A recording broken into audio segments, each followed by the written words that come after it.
Welcome back everyone to the questions and answers part for session 7 of a lecture on international political economy concerning the international financial system. So the first question that I have to address is something that refers to a mistake in the lecture. So the question goes like this. My question refers to the table you showed us at the end of part 1.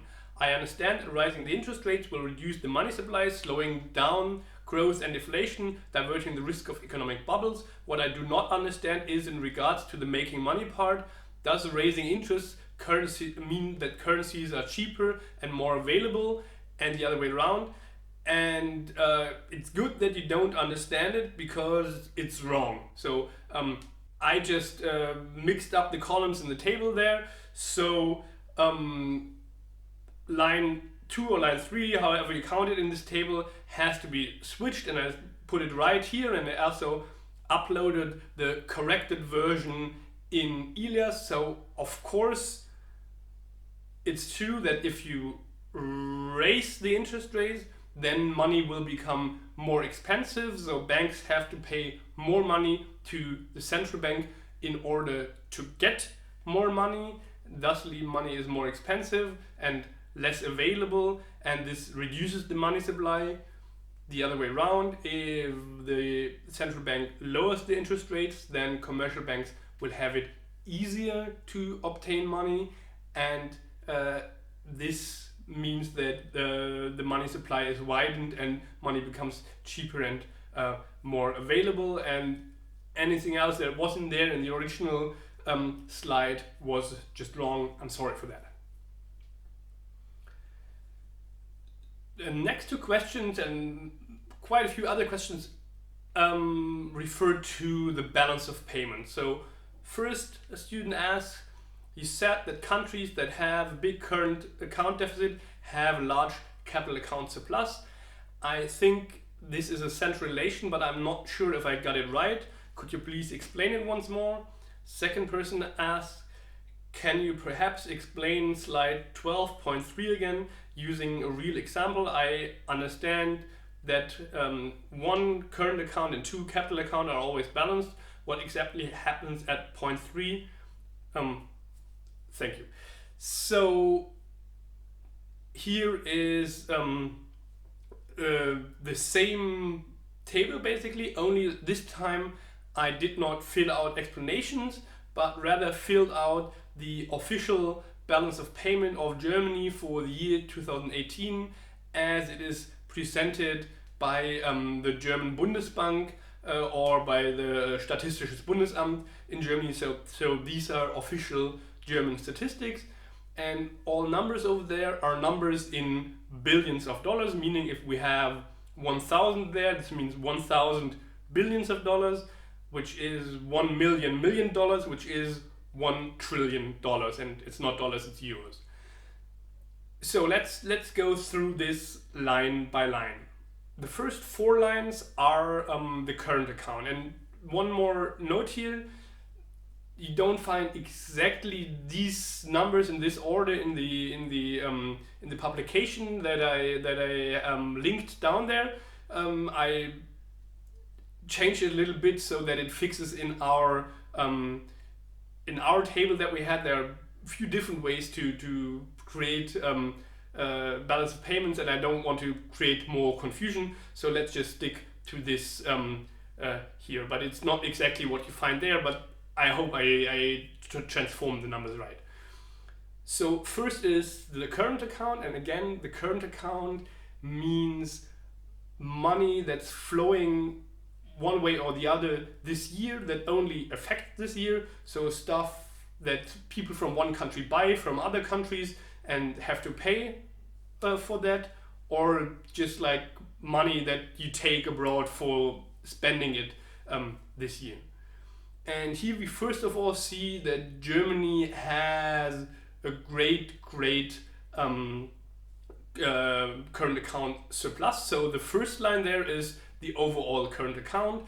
So in the current account, $1.87 trillion are paid from foreigners to Germans, or from foreign institutions or foreign businesses to German businesses and German institutions and people per year, and in the other way around, it's only 1.62 trillion euros paid.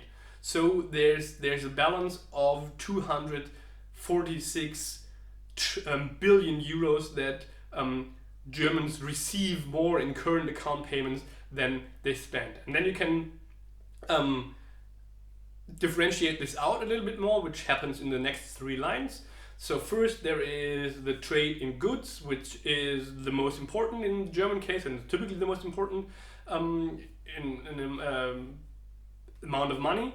So there you see that Germany exports 1.3 trillion euros worth of goods, and it only imports 1 trillion worth of goods.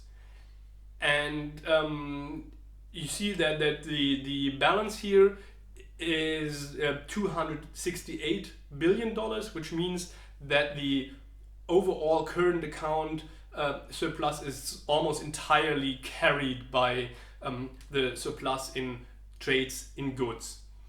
Then there's also international trades and services, and here Germany actually has a deficit. So Germans spend more money to get services from abroad than they receive from foreigners for services they perform. And the main reason for this deficit here is tourism. So Germans carry a lot of money over German borders to spend it there as tourists, or they just transfer the money directly to some tourism company for them to be allowed to fly to some all-inclusive hotel in Egypt or the Maldives or wherever Germans go. Mallorca, probably. So there is a certain deficit there, and I think it's somewhere around 70 billion euros. You can look it up in the statistics down there that Germans spend on tourism per year. And then we have these transfer payments down there, which, as I said before, this, for example, means that maybe it's someone working abroad, maybe it's you taking a semester abroad and your parents sending you money, or whenever just money is sent over borders.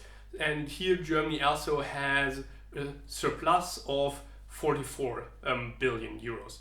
And if you add those three lines together, it should roughly add up to the numbers that are above, and if not, that are mistakes that are due to rounding. And I see it does not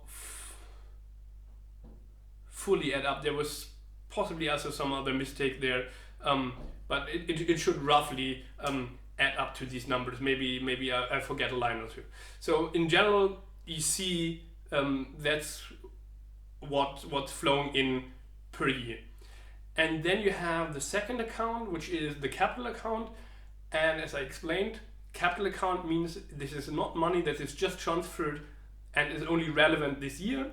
It's money that is transferred this year, but you expect it to have an effect next year. So if you lend someone money, it just does not only have an effect this year, it also has an effect the next year and the year after that, when they have to repay you with interest. Or if you buy stocks from a foreign company, then it does not only mean that you send money somewhere out there and donate this, it means that you send money out there and then you own something there that is supposed to pay you money in dividends, and maybe at some point you resell the stocks. And here you see that Germany has a large deficit, which is again somewhere over 200 billion euros. And you see there is direct investment flowing in both directions. So there are 89 billion euros of foreign direct investment by foreign investors in Germany, and there are 132 billion dollars of German investors abroad. So for example, this could be, I don't know, Volkswagen building a factory in China or something like that, or in the United States for that matter. So, and overall the foreign direct investment from German businesses or German individuals outwards is greater than the other way around. So there's a deficit of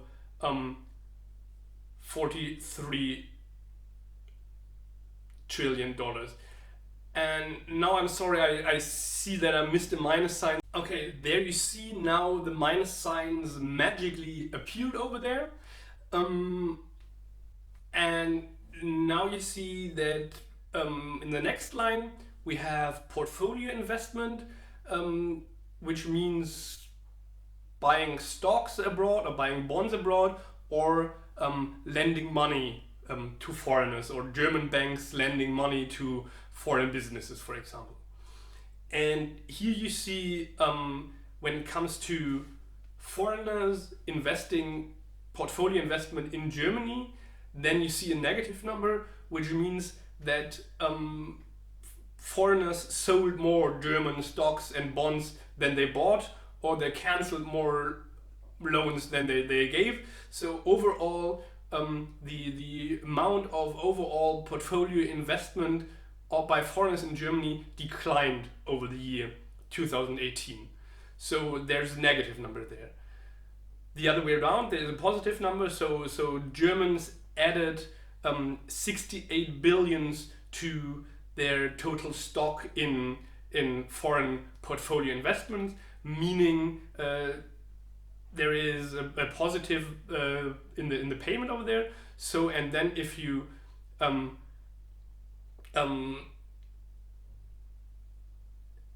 add this if you add this together or subtract it, then you have an overall deficit of 112 billion euros. So if you subtract the minus 44 from the 86, or the other way around, then you have to add them, of course, and then it's 112 billion euros. The next line, you have other kinds of capital transfers, and there Germany also comes to a deficit of 69 billion euros, which means the overall capital account, if you add those three numbers, the 34, the 112 and the 69 together, they add up roughly to those minus 225 billion euros. And then you have this capital account. So if you now add up the capital account and the current account, then you see that they do not cancel one another out exactly. There is still a certain gap. And in theory, if everything worked out well, if every money transfer across borders was properly recorded and there was no mistakes in the whole statistics, then this difference between the current account and the capital account should be equalized by the settlement account, which is the amount of foreign reserves that German central bank gains or loses roughly, or that other countries get from Germany as their foreign reserves. But you see that's rather a minuscule number, but it's not even $1 billion, so that doesn't even really count over here. So it would be zero if I rounded it the same way as I did in the other ones. And so overall, bottom line, you have still to account for some mistake, and the mistake is 21.3 billion euros, which sounds like a lot of money. It is a lot of money for me, at least. And if you listen to the news yesterday, that the German company Wirecard, they have big problems because they only have like $2 billion that they cannot account for, and this is already a big deal. And now here we cannot even account for $20 billion. Yet if you see this in relation to the numbers up there, if you just add the overall current account transfers, you have almost 2,000 billion dollars sent abroad and 2,000 sent back, and there are other hundreds of billion dollars in the capital accounts sent back and forth. And if you then think of 20% missing, 20 billion missing, then that's not even 1%. So you would still wish for this to add up, but it does not, and these are mistakes. Okay, now I will go away from this example and try to discuss it with another more idealized example for a country. Let's say we're some idealized version of Switzerland. We have our own currency, the Swiss francs. However, we cannot make international payment in Swiss francs because all other countries only want payments in dollars. And let's also say that we can only get dollars for Swiss francs. Let's say we can only exchange this in our accounts with the central bank. So when we have interactions in Switzerland, we only make them in Swiss francs. When we have monetary interactions with other countries, we only do them in dollars. So whenever a Swiss company wants to buy something from abroad, they first have to go to their central bank, say, well, I want $10 million to purchase something. Here are such and such millions of francs. Please give me dollars. And then they have these dollars and then they buy the thing. When a Swiss company sells something abroad, they may be getting $5 million, and then there's nothing they can do with these $5 million except for buying something abroad or going to the central bank and say, well, I earned these $5 million, please give me francs for it. So these are all interactions that happen there. Now you see that the total inflow of dollars and outflow of dollars has to be roughly the same, because if there's not an inflow of hundreds of millions of dollars, they cannot spend any hundreds of million dollars abroad. So they need these they need to obtain the foreign exchange before they can spend it, and if they obtain it, they have to spend it because there's not much point of hoarding them in Switzerland. That being said, there's always, of course, the case that the central bank in Switzerland, they have to hoard a certain reserve of foreign exchange to gain the trust that their currency is worth something, but also for international settlement, because if a Swiss company wants to buy something from the dollar zone, then the central bank has to be able to supply them with dollars. And you also easily see now that the positions number 1 and 2, what remains as a disbalance there, that has to be then balanced in number 3. So if all Swiss individuals and companies, all things considered, have a surplus of, I don't know, $100 million because they sell more stuff than they buy, then $100 million more remain in Switzerland, and this means that the foreign exchange reserves of the Swiss central bank will grow. And once again, this is a very idealized example, because there is the Eurozone, there are markets on which foreign currencies are traded, and so on and so on. But I think you can roughly get the logic if you think about this, that there is one kind of monetary interaction that goes across borders, another kind of monetary interactions that stay within the country, and you only look at those going across the borders here, and the inflow and the outflow have to be roughly the same. And when they're not the same, it will change the amount of foreign reserves. So it's pretty clear if something cannot appear or disappear and you have a closed container, then the inflow and outflow has to be the same. And if the inflow and outflow is not the same, then the amount that's in the container will change. This is basically all that this is saying here. And when it comes to the equality of the current account and the capital account, there is still much controversy there. So for example, there's a question, if they always kind of equal out, what is driving what? So does a country like Germany have a big capital account deficit because they have such a big current account surplus? Or is it the other way around, that they have this big current account surplus because they have the capital account deficit? And for example, in the Eurozone crisis, to some extent, both cases were made.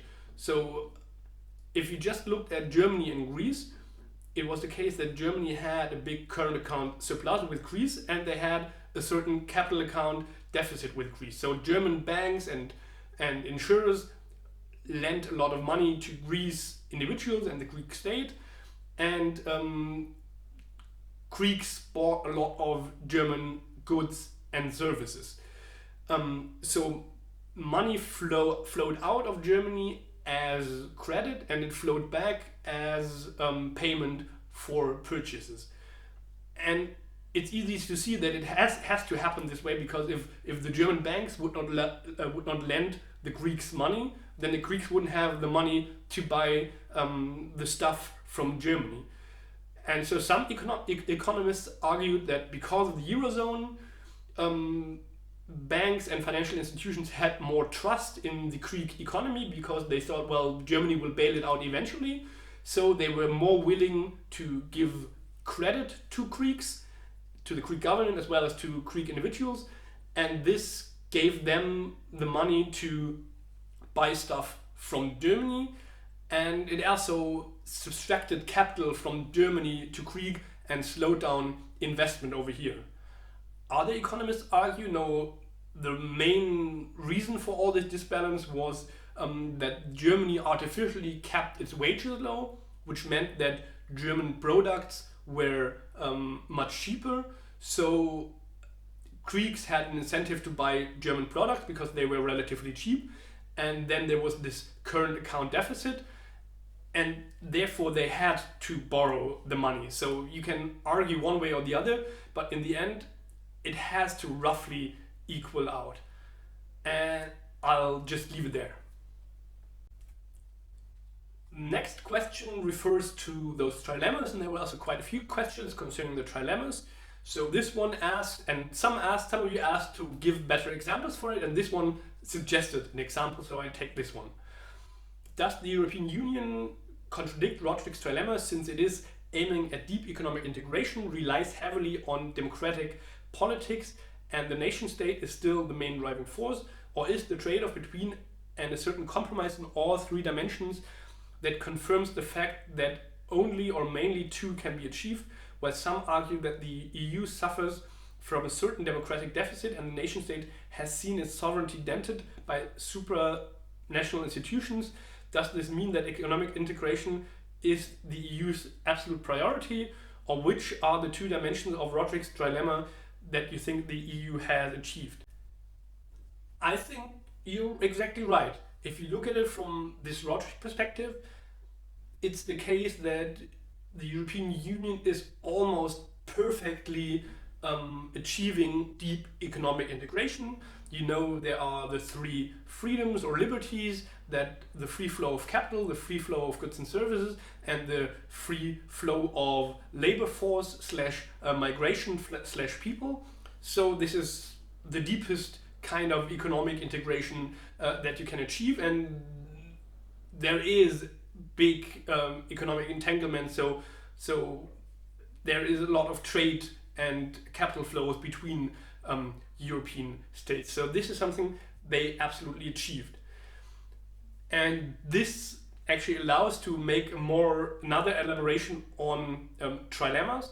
So on the one hand, you can say in a trilemma, you can only ever fully achieve two of the points there. So you can never achieve all three. You can also phrase it another way. I briefly mentioned it in the lecture, and I think it's also said in the textbook. In a trilemma, it also means if you are fixed on achieving one of the three things, then you have to engage in trade-offs between the other two things. And this is something that you see in the European Union just the way you just described it. So Germany has this deep economic integration, and now they have to trade off between democratic politics and the nation state. So if the European Union were to integrate into one super state that is democratic, that is governed by the European Parliament, or where the Parliament has a stronger role in a way in which federalists typically envision it, then there would be deep economic integration and there would be democratic politics. However, then we wouldn't have the national state having much say anymore, and then it would really be a European superstate than just an international organization organizing national states. On the other hand, if you decide to give the national states more say, then you have problems in managing the deep economic integration in a democratic way. And this is exactly what you saw in the Eurozone crisis. There were those major disbalances between the North and the South. So either you had to engage in economic disintegration, which hardly anyone really wanted, or at least none of the politically relevant actors. So this was fixed, as you said, and then it was the case that in Germany you couldn't make democratic politics saying, well, we want to engage in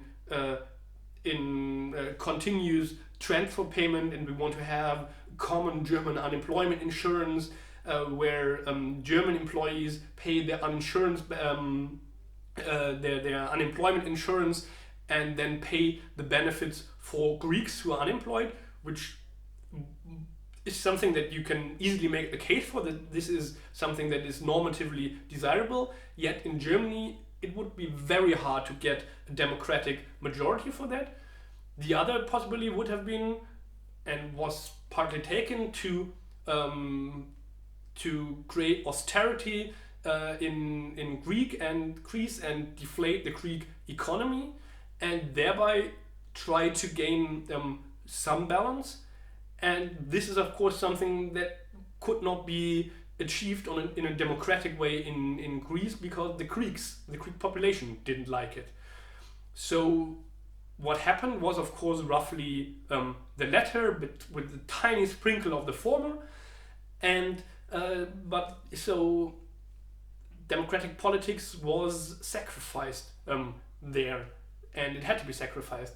And you can see something similar in the recent discussions around this judgment by the German Federal Court, or you can also see similar dynamics when it comes to the current measures when it comes to the coronavirus crisis. There is this idea that we have this great emergency measure where trillions of dollars are spent, or at least more than $1 trillion are spent, and that these are not paid as loans but also as transfers. So those countries that are richer, that got through the crisis better, are supposed to transfer money also to other regions to pay for the rebuilding of all the economies in countries like Italy or Spain. And this is not really popular with the voters in Finland or the Netherlands, for example, and also not in Germany that much, but the German government at least supports it. So that's also the case. So either we say the national states just don't have that much say in this process anymore, or the democratic publics over there, they don't decide, but the government decides against the will of the public. So again, there's this trade-off. So if you fix deep economic integration, which is a cornerstone of the European Union, it would be a little bit unfair to say that this is what the European Union is all about, but it's at least one of the most important pillars of the European Union. Then you have to make trade-offs between the other two, and that's the way it is. You can also look at the other impossible trinity this way, particularly if you look at the European Monetary Union. So in the European Monetary Union, you have an open capital account. As I said, that's one of the three freedoms of the European Union, that capital can flow freely. So you have the top corner of the triangle fixed once again. And in the European Monetary Union, of course, you have the ideal conditions of exchange rate stability, because if you only have the same currency, then there can be no fluctuation in exchange rates. However, it means that states have to give up their independent monetary policy. So if the German economy and the Greek economy need very different monetary policies to address their current issues, which has been the case for as long as the International Monetary Union exists, then you can only do one of the two. So they don't have the independent monetary policy because there can be only one interest rate for Europe. So there you have the same trade-off. And for those European Union members that are not within the European Monetary Union, they are also still part of this European Union that fixes a top corner. So they also have open capital accounts with the other European Union states. However, they have a little more room to wiggle, so they can make some independent monetary policy. But when they do this, they have to live with the fact that the exchange rate might fluctuate. If, however, they try to have the exchange rate as stable as possible with the Eurozone, then they cannot really choose their monetary policy independently on the needs of their economy. So this whole trilemma also works in the European Union. Thank you. The European Union is quite a good example to discuss this. Okay, now quicker questions. My first question is about your example with Eurobill, which is also a credit. Who then is the lender of the credit, as it is in fact my own money? Maybe the question is stupid, but I'm afraid I'm lost on this one. It's not a stupid question. Money is just a silly thing. Money doesn't really make sense, I must say. However, money is one of there are some things that are easy to understand, but they don't really work in practice, and money is the thing that kind of works in practice, but it's impossible to understand in a way. So don't be afraid. The money that you own is actually your money, and I'm not saying that you're just like living on a loan when you have money. The argument is a little bit different. So in my example, it was then the money was in the example from the lecture that you refer to, then the money was actually part of a loan. The idea was that the bank gave you a loan, and then you have one account with credit on it, you have another account where you have debit on it, and your loan is recorded there, and then you can withdraw money from your account where you have the positive credit, and then you can take it, and then this money is just transferred. So there it was this case, but it can of course also be another way. So you don't get a loan, you have a job, you worked, and your employer pays you money. It goes to your bank account, and then you withdraw the money and you spend it, which is how we typically live, I guess. So, and this means that the money is actually used, and it's not a credit that someone just gave you. However, it only came into existence as credit, and it remains that. It's just that you own it right now. Because money can only begin to exist, and this, I even got props here, so I have this thing, I only have 5, I don't have 20 because I don't have that kind of money. So this only comes into existence when commercial banks take a loan from the European Central Bank and say, pay me some of that loan in paper form. So there is this loan. And then there is your employer who says, well, I want this person XYZ to have €5 because they worked half an hour this month for me. So they transfer this to your account, and this money still has come from somewhere, but it can never come from anywhere but from the central bank giving the credit to the commercial bank. So the idea is not that the money is not used. The idea is that this piece of paper, it symbolizes nothing but a credit. It symbolizes a credit, and now the commercial bank, they still owe the central bank these €5. They still owe this money.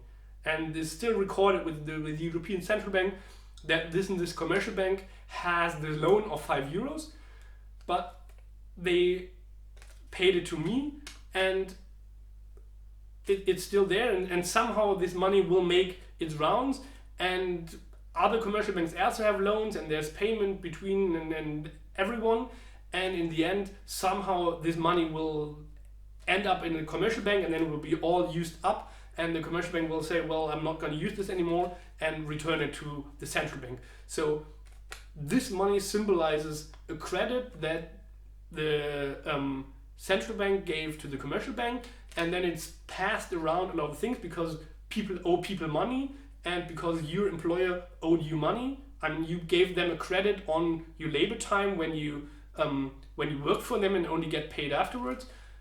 So because people owe people money, it gets passed around, but it's still the credit that gets passed around. This was the idea there. Which conditions have to be fulfilled so that a change in the ECB interest rate results in a change in interest rates raised by commercial banks? Can one simply say that this is an automatism? No, it's not a real automatism, but there is certainly a relation, at least in one direction. So if one would make this case in detail, one would have to distinguish actually two interest rates that central banks typically set, one for borrowing, one for lending. One also has to distinguish between interbank trading and credits that banks give to non-bank actors. But let's forget about all this right here and just keep it a little bit more simple. What you can definitely say is that the interest rate always sets a lower, so the interest rates given by the central bank always gives a lower threshold for any other credit. So if the central bank raises its credit rate to its interest rates to 10%, which sounds extreme from today's perspective, it has happened, then no bank will give anyone any credit below 10% because they have to get paid 10% for their money if they get it, and they also can give the money to the central bank at 10%, so they have no incentive whatsoever to ever give anyone a credit for less than the interest rate given by the central bank. However, it does not really work the other way around. So if the central bank sets the interest rate to 0%, this does not mean that banks will give loans for 0%, because if a bank gives a loan, they always have to take into consideration that people might have to default on their loan. So you might not be able to pay back your loan because you just took too much of it, you get unemployed, you lose your job, or whatever happens to you, or a business just goes bankrupt, so they cannot pay back the loan. And this is always a risk that banks have to take into account. And in addition to that, banks always have to earn money. And if the banks say, well, the whole economic environment, that's very insecure, and these business plans that the businesses give us, they come to us, they don't really seem reliable or working for us, then they will not really be very willing to give credits, particularly not at low rates. So the rates will always be higher than that of the central bank. However, it will be affected. So if the central bank lowers the interest rates from 5% to 0%, it will affect the interest rates at which banks will lend money. However, it does not mean that it comes anywhere close to zero necessarily. And this relates to the next question also. So here the question is, one approach to battling economic crisis is to try to bring more money into the economy through the central bank. How exactly does that work? Is it always just the central bank loaning more money to commercial banks, or is there another way? How do these loans work? Do commercial banks have to be eligible for a loan similar to customers? Deep in the crisis, customers might have no interest in or ability of loaning large amounts of money because they cannot expect to be able to pay it back. Following this, commercial banks would not have big incentives to take on loans from the central bank. Can the central bank create money if commercial banks do not want it, or at least do not want the debit connected to it? Or is it a misconception of the way in which commercial banks work? Okay, I have to. Do they always want to take on more loans as long as they are still solvent? Here really speak to a problem, and actually you almost make the case there. So money will not, money can only come into existence if banks give loans, and if they take money from the central bank, and the central bank can set the interest rate to 0. But if the banks believe that all those customers out there, we don't really consider them trustworthy, and if all the customers, so individuals and businesses, are very, very hesitant to even take credits because they are not sure what the future brings, or they don't see any good business ideas or any good business opportunities on the markets, then the central bank can do whatever they want. You cannot really kickstart an economy just by setting the interest rate to 0, because you cannot force them to lend the money that you offer. You can only offer them basically free money, and then hope that they will be willing to give credits to customers at low interest rates, and that customers will take it and have ideas, but they cannot force it. And there's one German Minister of Economy once said, you can lead the horse to the well, but you cannot force it to drink, or the horse has to drink by itself. And it's exactly the thing. You can say, well, here's the water, please drink, but if the horse doesn't want to because it's sick, then you can give him as much water as you want, it will not help. And this is basically all the central banks can do, is give water, which of course then is a case or is an argument for the case that not all economic problems can be solved by monetary policy, but that the state has to take a more active role in helping the economy grow once again.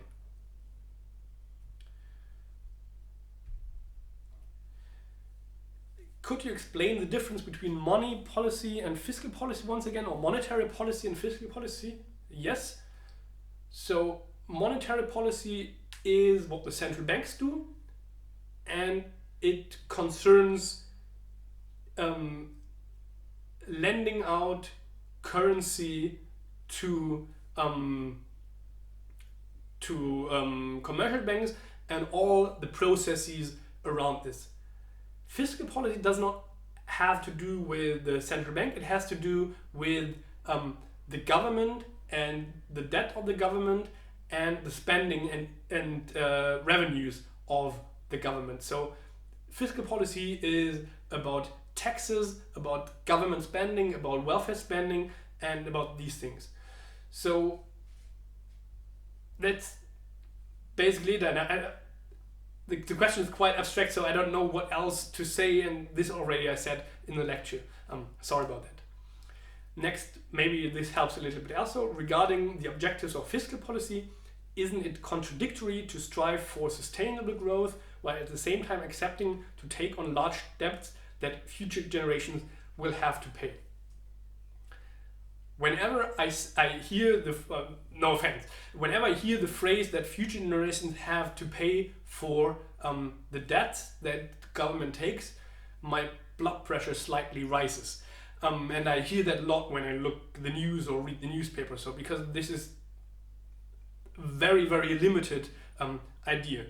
For example, if your parents take a loan to buy a house, would you say, well, that's very irresponsible, I'll have to pay back that loan one day? You know, maybe there is some merit to it, but it's still that at the end your parents will own that house, and then you can also inherit that house. So that's investment. So to take a loan for investment, and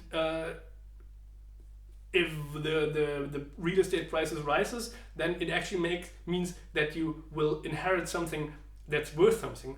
If your parents once again take a loan to create fireworks, and then you have to somehow deal with their debt, then you have a reason to worry. but if it's investment, then not. So once again, this idea that future generations have to pay the debt is wrong on a few accounts. So on the one hand, it's the case if the government makes debt, it also means that someone owes this debt. So someone will have those government bonds, and this will also be inherited down to younger generations. So once again, let's say your parents, maybe they didn't buy a house, or they already paid off their house, and now they still have some money over, and they say, well, I'm going to be a conservative investor, I'm not going to buy stocks, I'm going to buy government bonds. And then they buy government bonds for 100,000 euros, then the government will have a debt of 100,000 euros that we as a people will of course pass on to future generations. But at the same time, you parents have $100,000 worth of government bonds that they will also pass on to future generations. So there's also the credit and the debit is passed on to future generations at the same time. And there you can say, well, this is still a problem of distribution, because the government debt will have to be paid by all citizens, while the loans are only owned by the ones who have more money. And there might be some merit to this argument. However, if the government spends this money in redistribution programs, then it's very hard to make this argument about this distributory effects there. And finally, and here we come once again to this house thing, if the government takes $1 trillion in debt and pays 500 billion for the education system and 500 billion for the for public infrastructure or traffic infrastructure or so, this does not only mean that at this time the economy was stimulated, because there will be more teachers who will spend more money, there will be more companies that have the contracts to build school, to buy stuff, to sell stuff to schools, that there will be companies that will build, I don't know, railway tracks and so on. So this will stimulate the economy at this point and generate wealth there that will also be inherited down to further generations. Moreover, if we have better infrastructure in the country, and if we have more education in the country, it also means that the workforce will be better educated, and that the product they produce will be easier to transfer. So it also means that there's a better chance for higher productivity and for higher economic growth. So this will also be inherited down to further to younger generations, and in the end, the key here is that what you spend your money on. Do you spend it on something that has a positive redistributory effect right now that makes society more just? And do you spend it on something that will have a sustainable effect on growth? Then your debt is not really a problem, because let's say the German government debt would raise by 2% per year. So it's $1 trillion now, it's $1 trillion and $20 billion the year after that, and it's 20 billion add up to that the year after that. So it's 2% more every year. If the economy, however, would grow at 2.1% because of all the good investment that the German government does, then as a share of the total GDP, the debts would not even grow. So this idea that future generations have to pay our debt is not entirely wrong, but it's even less entirely right, because it's only right under certain conditions. If, for example, there would be a dictator, and this is sort of a cliche, that would just like take government debt and then just buy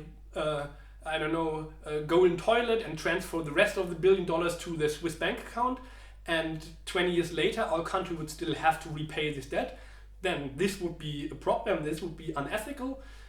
But taking loans for investment and for redistribution, for investment in infrastructure and education and so on, this is not unsustainable. And this is a point that I find quite important. Next one, regarding slide 7, I don't quite understand why the state or companies have to have debts in order for households to save money. Could you please explain this again? It all comes down back to, for every credit there's a debtor, for every loan there is someone who borrows it. So if households save money, it means they bring it to the bank account. And if banks were just giant money bins where just money would be stored, then it's true. Then the saving money would not necessarily have anything to do with credit. However, then the economy would just not work. If just like all this money would just like be withdrawn from the economy and then saved in some big dollar bin, then the economy would slow down extremely, and we would just like need our savings right away because we would lose our jobs. So the bank has to do something with the money that saves, and this also means that you have given the bank credit, and the bank have to pass this credit on somewhere.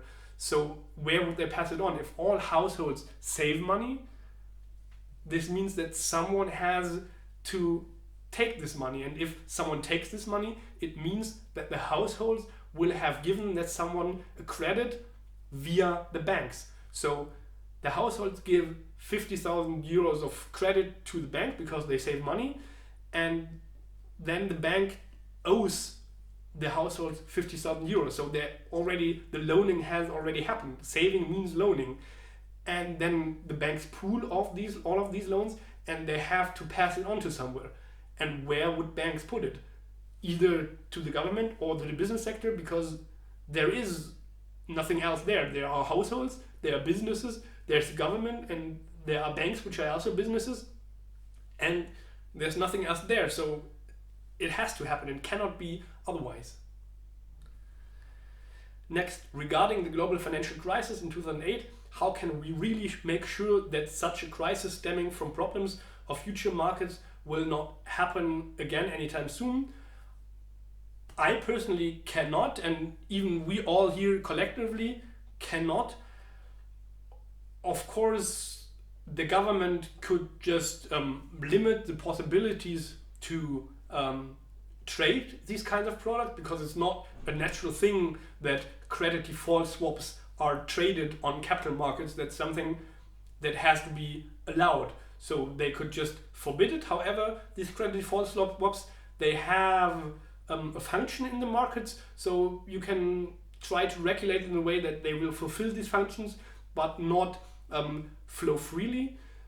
More than that, you can also regulate banks. You can say, well, you need to have more capital of your own, so you have to have more assets, and you cannot use leverages that are that great. So you can do all this kind of regulation. However, can you achieve this politically? It proved to be quite hard over the last 15 years. So right now I would say we're certainly not secure from this happening, even though there has been some attempts to achieve more regulation there, but we're certainly not sure from that, and there are indications that we have bubbles on the stock market, on the housing market, and things can go bad. There's no question.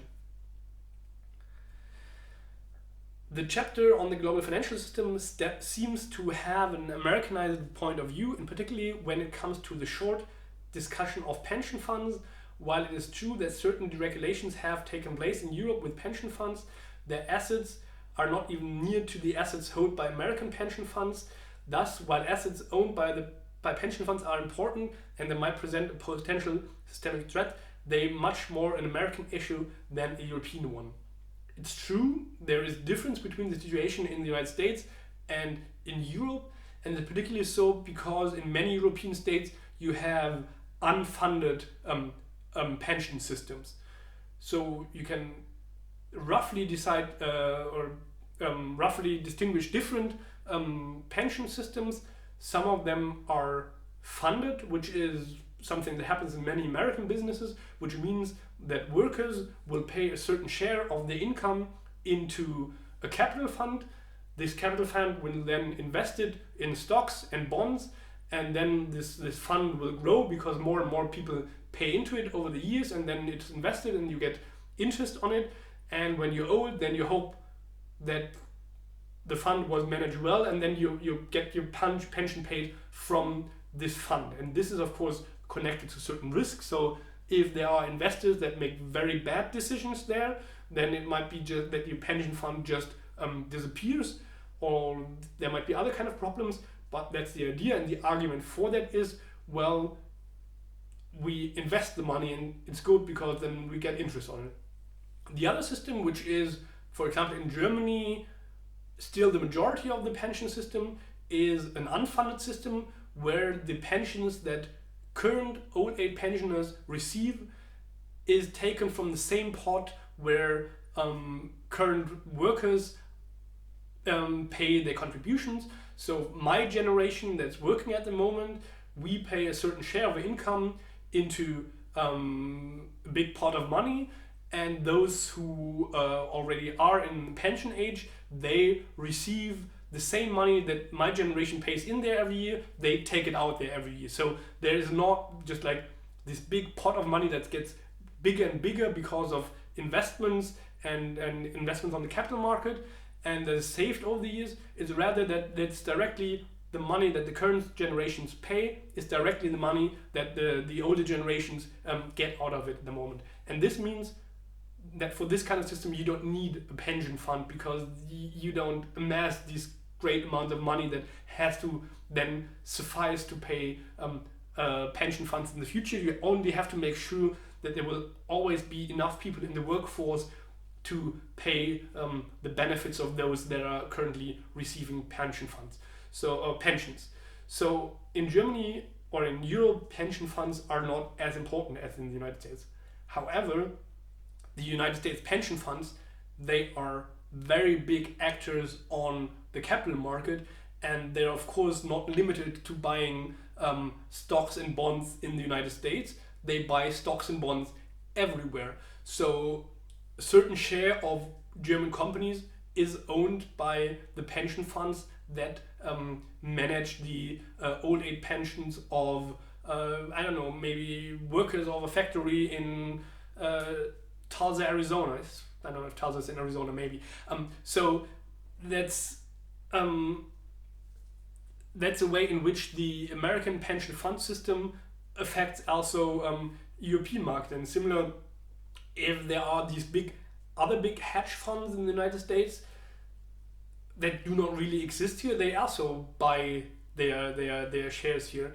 I mean, I read the number last week, so BlackRock, I think, owns something like 10 or 15% of all German stock index stocks. So that is something, which means 10% of the 30 biggest companies in Germany is owned by one American hedge fund. That means something to the German economy. And of course, the financial markets and the institutions there are very well connected. So it's not an American problem, and it's not only an international problem or issue because there are also pension funds elsewhere. It's one because the American pension funds are such big actors on the financial markets. Okay, that's it for today. I see you next week. Bye.